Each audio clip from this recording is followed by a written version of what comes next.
আসসালামু আলাইকুম। আজ 23 জুন 2026 খ্রিস্টাব্দ, 9 আষাঢ় 1433 বঙ্গাব্দ, 7 মহররম 1448 হিজরি, মঙ্গলবার। সংবাদ পাঠ করছি মনির হোসেন কামাল। প্রথমেই শুনবেন সংবাদ শিরোনাম। শাহজালাল মাজারের দান বাক্সে 4 দিনে 17.5 লাখ টাকা। রাজশাহীতে ছেলের মুগুরের আঘাতে স্কুল শিক্ষকের মৃত্যু। তালতলীতে কিশোরের মরদেহ উদ্ধার। এক ম্যাচেই মেসির নামে গিনেস বুকে 4 বিশ্ব রেকর্ড। রাখাইনদের অনুদানের চেক বিতরণ। বরগুনায় গত 24 ঘন্টায় নতুন করে হামে আক্রান্ত 3। মাইকিংয়ে রেকর্ড করা হয় লোকবেতারে। শুনলেন সংবাদ শিরোনাম, এবার বিস্তারিত। সিলেটের হজরত শাহজালাল রাদিয়াল্লাহু তাআলার মাজারের দানের 3টি ডেক সহ 8টি দান বাক্সে মাত্র 4 দিনে 17.5 লাখ টাকার পাশাপাশি সোনা ও বিদেশি মুদ্রা পাওয়া গেছে। সোমবার বেলা 2টার দিকে দান বাক্সগুলো খুলে প্রকাশ্যে গণনার পর সন্ধ্যা 6টার দিকে মাজার প্রাঙ্গণে এ হিসাব তুলে ধরেন সিলেটের ওয়াকফা অফিসার মোহাম্মদ সজল মিয়া। তিনি বলেন, জেলা প্রশাসকের নির্দেশে 18 জুন বিকাল 4টায় 3টি ডেক সহ দান বাক্স সিলগালা করা হয়। পিতলের মোট 3টি ডেক, মহিলা ইবাদতখানার ছোট একটি দান বাক্স তারা সিলগালা করেছিলেন। এছাড়া জেলা প্রশাসনের পক্ষ থেকে 4টি দান বাক্স স্থাপন করা হয়েছিল। সোমবার বেলা 2টার দিকে দান বাক্সগুলো খোলা হয়। এতে নগদ 17,65,549 টাকা পাওয়া গেছে। এছাড়া 7 আনা স্বর্ণ ও সৌদি 5 রিয়াল করে 2টি নোট পাওয়া যায়। প্রাপ্ত টাকা হজরত শাহজালালের মাজার হিসাবে সোনালী ব্যাংক শাখায় জমা করা হবে। বদলির আদেশের একদিন পর এদিন দুপুরে মাজারের শত শত বছরের প্রচলিত রীতি ভেঙে প্রকাশ্যে দানের অর্থ গণনার উদ্যোগ নেন জেলা প্রশাসক সারওয়ার আলম। এ সময় জেলা প্রশাসনের কর্মকর্তা, পুলিশ ও আনসার সদস্যরা উপস্থিত ছিলেন। 700 বছরের ইতিহাসে এই প্রথম মাজারের দানের টাকা প্রকাশ্যে গণনা করা হয়। সম্প্রতি মাজারের দান ও আয় ব্যয়ের ব্যবস্থাপনা নিয়ে সিলেট জুড়ে নানা আলোচনা সমালোচনা শুরু হয়। সারওয়ার আলমের নেতৃত্বে সিলেট জেলা প্রশাসন বৃহস্পতিবার শাহজালালের মাজারে নতুন কয়েকটি দান বাক্স স্থাপন করেন। সেই সঙ্গে মাজারে থাকা দানের ঐতিহাসিক 3টি ডেক সিলগালা করা এবং নিরাপত্তার জন্য আনসার সদস্য মোতায়েন করা হয়, যা নিয়ে মাজার ভক্তরা ক্ষোভ প্রকাশ করেন। পরদিন সিলেটের হজরত শাহপরান মাজার পরিদর্শন করে মাজারটির আয় ব্যয়ের স্বচ্ছতা, পরিকল্পিত উন্নয়ন ও মাদকের আসর বন্ধে বিভিন্ন নির্দেশনা দেন জেলা প্রশাসক সারওয়ার আলম। এমন পরিস্থিতিতে রোববার জনপ্রশাসন মন্ত্রণালয়ের এক প্রজ্ঞাপনে সারওয়ার আলমকে সিলেটের জেলা প্রশাসকের পদ থেকে প্রত্যাহার করে জনপ্রশাসন মন্ত্রণালয় উপসচিব হিসেবে ন্যস্ত করা হয়। রাজশাহী মহানগরীতে পারিবারিক কলহের জেরে ছেলের মুগুরের আঘাতে এক স্কুল শিক্ষকের মৃত্যু হয়েছে। মেহেরচণ্ডী বেড়ার মসজিদ এলাকায় এ ঘটনা ঘটে। নিহত রেজাউল করিম পেশায় ছিলেন একজন স্কুল শিক্ষক। তার ছেলে রাকিবুল করিম রাজশাহী বিশ্ববিদ্যালয়ের সমাজকর্ম বিভাগের স্নাতকোত্তর শ্রেণীর শিক্ষার্থী। গতকাল পারিবারিক বিভিন্ন বিষয় নিয়ে রাকিবুলের সঙ্গে তার মা বাবার বাকবিতণ্ডা হয়। এক পর্যায়ে রাকিবুল ঘরে থাকা একটি ভারী মুগুর দিয়ে বাবার মাথায় আঘাত করে পালিয়ে যায়। হাসপাতালে নেয়ার আগেই রেজাউল মারা যায়। তালতলী সোনাকাটা ইউনিয়নের ইদুপাড়া গ্রামের সকিনাখাল এলাকা থেকে বালুবাহী জাহাজের নিচে আটকে থাকা এক কিশোরের মরদেহ উদ্ধার করেছেন স্থানীয় জেলেরা। সোমবার রাত 10:45 দিকে এমভি ইসলাম মোল্লা নামের এক বালুবাহী জাহাজের নিচ থেকে তার মরদেহ উদ্ধার করা হয়। নিহত কিশোরের নাম মুসা। সে নিদ্রারচর এলাকার 2 নম্বর ওয়ার্ডের বাসিন্দা চান মিয়া ও পাখি বেগমের ছেলে। সোমবার সকাল 11টার দিকে মুসা ইদুপাড়া গ্রামের শিশু জালাল উদ্দিন রুমির সঙ্গে সকিনাখালে গোসল করতে নামে। কিছুক্ষণ পর রুমি বাড়িতে ফিরে গেল, মুসা আর ফেরেনি। রাতে পরিবারের সদস্যরা তার খোঁজাখুঁজি শুরু করলে রুমি জানায়, গোসলের সময় মুসা পানিতে ডুব দেওয়ার পর আর ওঠেনি। রুমির ধারণা ছিল মুসা অন্য দিক দিয়ে বাড়িতে চলে গেছে।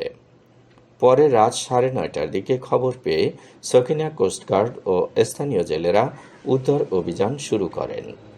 স্থানীয় জেলে ফারুক, জামাল ও বেল্লাল সহ কয়েকজন খালে জাল ফেলেন।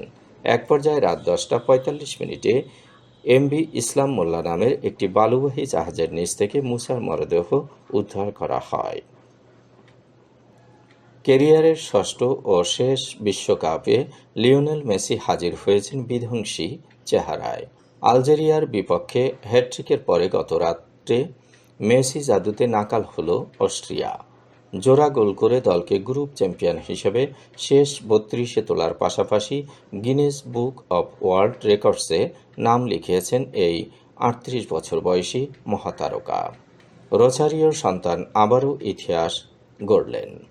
গ্রুপ জে এর ম্যাচে অস্ট্রিয়ার বিপক্ষে আর্জেন্টিনার 2-0 গোলের জয়ে আরও 4টি বিশ্ব রেকর্ড নিজের নামে লিখিয়েছেন মেসি।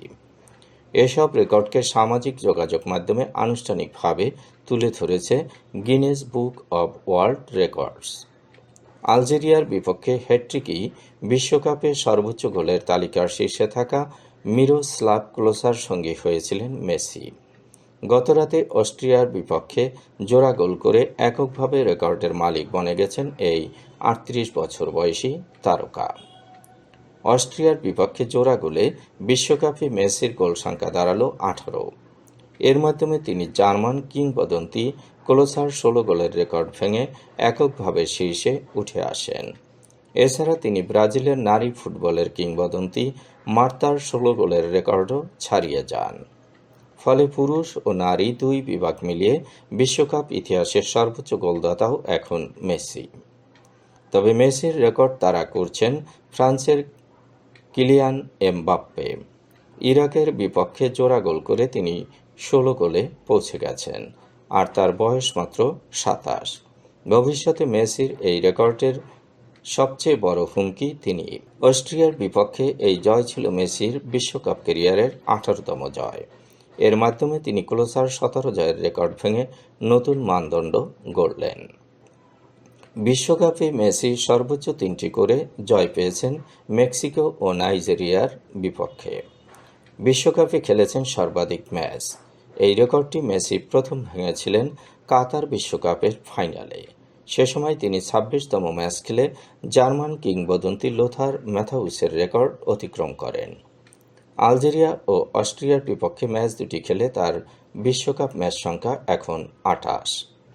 বিশ্বকাপ ইতিহাসে সর্বাধিক সময় খেলেছেন মেসি। কাতার বিশ্বকাপের ফাইনালি মেসি ইতালির কিংবদন্তি পাওলো মালদিনির 2217 মিনিটের রেকর্ড ভেঙেছিলেন। ডালাসে অস্ট্রিয়ার বিপক্ষে প্রায় পুরো ম্যাচ খেলায় তার মাঠে থাকার সময় বেড়ে দাঁড়িয়েছে 2489 মিনিট, যা বিশ্বকাপ ইতিহাসে সর্বোচ্চ। রাখাইন পরিবারের 14 জনকে দেয়া হয়েছে এককালীন অনুদান। জেলা প্রশাসক ও সমাজসেবা বিভাগের পক্ষ থেকে 2000 টাকা করে অনুদান দেয়া হয়েছে।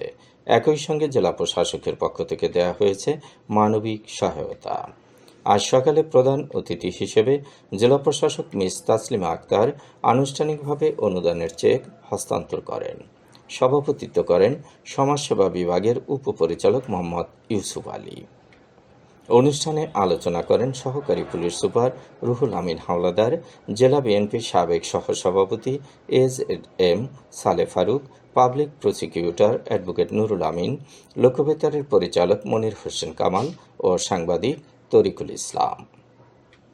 বরগুনায় গত 24 ঘণ্টায় নতুন করে হামে আক্রান্ত হয়েছে আরও 3 জন। চলতি বছরে হামে আক্রান্ত রোগীর সংখ্যা 817। নিশ্চিত হাম রোগী শনাক্ত হয়েছে 67 জন।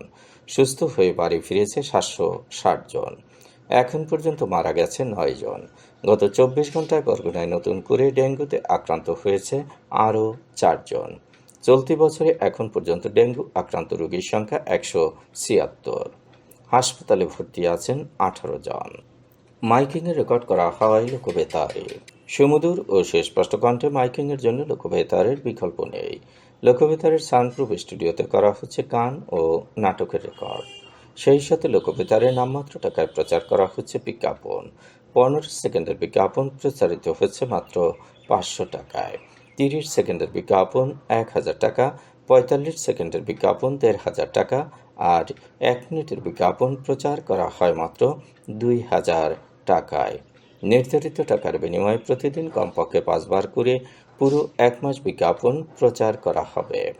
মাইকিং ও বিজ্ঞাপনের জন্য যোগাযোগ করবেন 0-7755564445 নম্বরে। এবারে শুনবেন আবহাওয়ার খবর।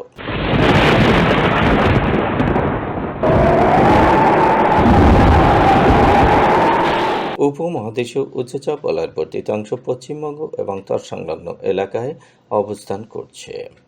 মৌসুমের স্বাভাবিক লঘুচাপ দক্ষিণ বঙ্গোপসাগরে অবস্থান করছে।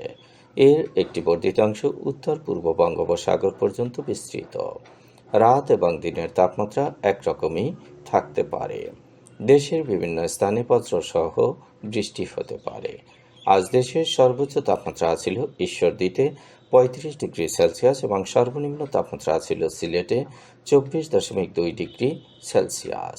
বরগুনার সর্বোচ্চ তাপমাত্রা 33 ডিগ্রি সেলসিয়াস, সর্বনিম্ন 27 ডিগ্রি সেলসিয়াস। আগামীকাল সূর্যোদয় হবে ভোর 5:12। সংবাদ শেষ করার আগে শিরোনামগুলো আবার পড়ছি। শাহজালাল মাজারের দান বাক্সে 4 দিনে 17.5 লাখ টাকা। রাজশাহীতে সেলের মুগুরের আঘাতে স্কুল শিক্ষকের মৃত্যু। তালতলীতে কিশোরের মরদেহ উদ্ধার। এক মেসির নামে গিনেস বুকে 4 বিশ্ব রেকর্ড। রাখাইনদের অনুদানের চেক বিতরণ। বরগুনায় গত 24 ঘন্টায় নতুন করে হামে আক্রান্ত 3। মাইকিংয়ে রেকর্ড করা হয় লোকবেতারে। সংবাদ শেষ করার আগে জানিয়ে দিচ্ছি লোকবেতারে সংবাদ জানানোর মোবাইল নম্বর। আপনার এলাকার গুরুত্বপূর্ণ সংবাদ জানাতে ফোন করুন 0-17755664445 নম্বরে। আর লোকবেতারের সাথে যুক্ত হয়ে গান শুনতে চাইলে SMS করুন 01782973478 নম্বরে। মোবাইল করবেন 01959438545 নম্বরে। বিশ্বের সব জায়গা থেকেই শুনতে পারবেন লোকবেতার। লোকবেতার FM.org ওয়েবসাইটের মাধ্যমে শুনুন সরাসরি অনুষ্ঠান। সংবাদ পাঠ এখানেই শেষ করছি।